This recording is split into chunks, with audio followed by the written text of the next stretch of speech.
क्या होते हैं। आज हम लेकर आए हैं कि पदबंध के कितने प्रकार होते हैं। तो पदबंध के 4-5 प्रकार होते हैं। सबसे पहले है संख्या पदबंध। अब संख्या तो आप लोगों ने पहले पढ़ी रखी है, तो हमें ये जानना है कि ये है पूनम की गाड़ी है, अंडरलाइन यहाँ पर बंद हो गई। तो अगर हमें कैसे पता चलेगा कि वो संख्या पदबंध है, उसके लिए हमें जहाँ पर हमारी अंडरलाइन बंद हुई है उस शब्द को देखना पड़ेगा कि वो शब्द कौन सा है। तो ये शब्द गाड़ी संख्या है, तो ये संख्या पदबंध होगा। अब आप कहेंगे कि मैडम पूनम की संख्या है, लेकिन यहाँ पर हमारी अंडरलाइन बंद नहीं हो रही है, इसलिए हमें ये देखना कि जहाँ हमारी ये पंक्ति खत्म हुई वहाँ पर वो पदबंध होगा। तो ये हमारी जो अंडरलाइन है वो संख्या पर खत्म होती है, उसके अंदर चाहे संख्या है या कंजक्शन है, संयोजक है, वो नहीं देखने हमें सिर्फ ये देखना है कि आखिरी पंक्ति का छोर संख्या पे खत्म होता है, तो ये संख्या पदबंध है। इसके बाद आते हैं हम सर्वनाम पदबंध पर। सर्वनाम आप सब लोग जानते हैं, संख्या के स्थान पर प्रयोग होने वाले शब्द सर्वनाम कहलाते हैं। तो जब भी सबसे बढ़िया रूल जो है आपको जानने का कि जहाँ पर आपकी अंडरलाइन बंद हो रही है उसको देखना है। तो अब यहाँ देखिए आप भूकंप पीड़ित बे, अब ये देखो बे पे ये हमारी अंडरलाइन बंद हो गई, तो हमें इससे मतलब नहीं है, ना हमें इससे मतलब है। जहाँ पर हमारी पंक्ति खत्म हुई है हमें वो देखना है वो व्याकरण की विधि से क्या है। तो ये हमारा सर्वनाम है। सर्वनाम क्या होते हैं? जो संज्ञा के स्थान पर होते हैं। अगर यहाँ किसी का नाम होता तो संज्ञा पदबंध हो जाता, लेकिन यहाँ पर है वे, तो मैं, वह, हम, तुम, वे, आप, ये सब सर्वनाम है। तो वे पर पंक्ति बंद हुई तो ये कहलाएगा हमारा सर्वनाम पदबंध। अब आते हैं हम तीसरे पदबंध पर और वो है विशेषण पदबंध। देखो बेटा 10th में सारा आपका 3rd 4th से लेकर जो व्याकरण सीखते चले आ रहे हैं हम लोग वही आता है, बस उसका थोड़ा सा रूप चेंज कर दिया जाता है। तो हम यहाँ पर लगातार पढ़ रहे हैं संज्ञा, सर्वनाम, विशेषण, क्रिया और क्रिया विशेषण। ये हम 8th में भी पढ़े थे हमने, 7th में भी पढ़े थे हमने। बस इनके सामने लग गया है पदबंध। पदबंध माने ये पद है और इसका बंधन क्या है। पद होता है, मैंने पहले उसमें भी बताया था आपको वीडियो में कि पद होता है वो शब्द जो वाक्य में आ जाए, तो इसलिए हम पदबंध पढ़ रहे हैं। तो इसमें बहुत ज़्यादा आपको परेशान होने की जरूरत नहीं है कि ये नया कोई टॉपिक हमारे पास आ गया है। ये वही संज्ञा, सर्वनाम, विशेषण, क्रिया और क्रिया विशेषण है जो हम 4th 5th से पढ़ते चले आ रहे हैं। तो अब आते हैं हम विशेषण पदबंध।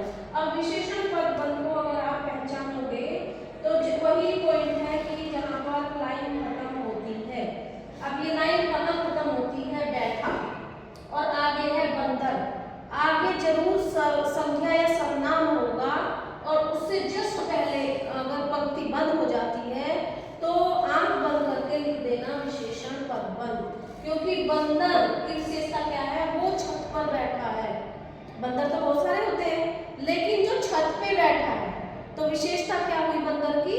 छत पे बैठा हुआ है। तो यहाँ ये संज्ञा है और इस संज्ञा से जस्ट पहले अंडरलाइन बंद हो गई है।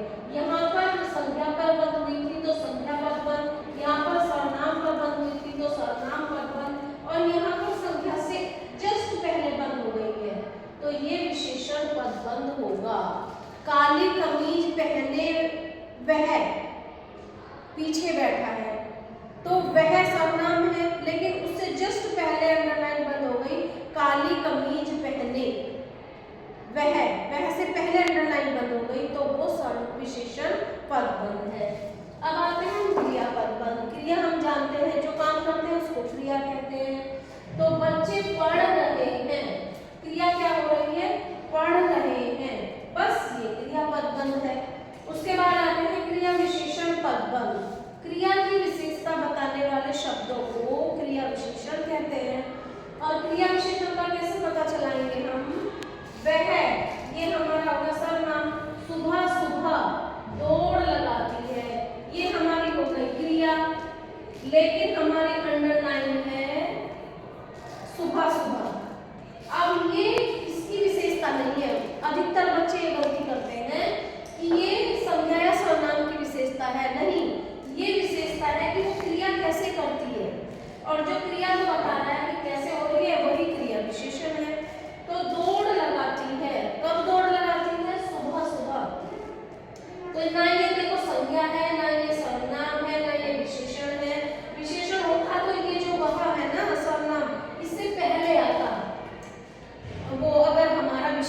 पदबंध होता, तो हम फिर वह से पहले शब्द लगाते तब ये सर्वनाम पदबंध बनता। लेकिन अब तो ये वह के बाद में है, तो वह के बाद में एक हम ये भी पहचान कर सकते हैं कि क्रिया से जस्ट पहले, जैसे मैंने यहाँ बताया था कि संख्या से जस्ट पहले तो विशेषण पदबंध, और क्रिया से जस्ट पहले अंडरलाइन बंद हुई है तो ये क्रिया विशेषण पदबंध होगा। क्रिया कब हो रही है? सुबह सुबह। तो मैं उम्मीद करती हूँ आप लोगों को ये पदबंध समझ में आ गए होंगे, और अगर कुछ अभी भी डाउट है तो उसमें आप प्रैक्टिस करें। प्रैक्टिस के बाद मेरे से पूछ सकते हैं कि मैडम ये चीज़ हमें समझ में नहीं आ रही है, क्योंकि मैंने आप practice makes a man perfect, अब ये मैंने समझा दिया है। इसी को लेकर आप अपने सैंपल पेपर से या